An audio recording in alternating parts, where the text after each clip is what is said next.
There are a few pillars of the Facebook ecosystem, and one is newsfeed, right? It's you show up and you could just see all the stuff that is important that's happening recently with your friends. Another pillar has been timeline, right? Each person can share whatever they want with whomever they want on Facebook, and your timeline is your place where you can curate everything that you want to show up about you, and it's just everything about you in one place. And graph search is going to be another pillar that's like that.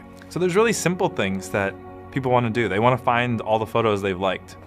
They want to find all the photos of two particular people, all the photos of their family. They want to find all of their friends who live in a particular city because they're going to visit there. And those are really hard things to find right now. You have to go to a bunch of different pages, you have to piece all this stuff together, and now it's easy. You can say what you want and you get the results.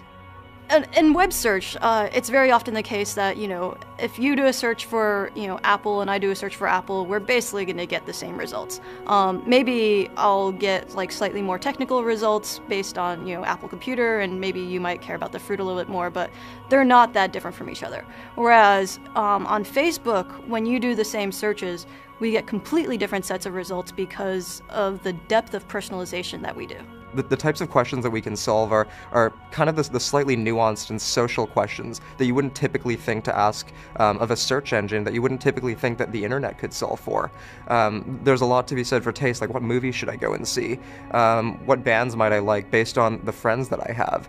Well, I had a toothache the other day, and so I'm relatively new to the area, so I didn't have a dentist, and looking up dentists that my friends liked was really awesome because I knew I was going to go to someone who knew what they were doing, which she did. It's interesting because most people today don't think about Facebook as a place to discover places where they could go eat or things that they could go do. But with this product, it's so natural to be able to do that. In the past, Facebook has really been primarily about mapping out and staying in touch with and communicating with the people you already know in the real world. But now we're building a product that can also be used to finding people you maybe should know, people who have common interests, people you want to work with. You can find friends of friends who have common interests, friends of friends who are interested in ballroom dancing or in running or hiking. And in many ways, what this will do is make your community feel a bit smaller, make the world feel a bit smaller. Today, we're really just starting off with a few basic types of things that you can search for.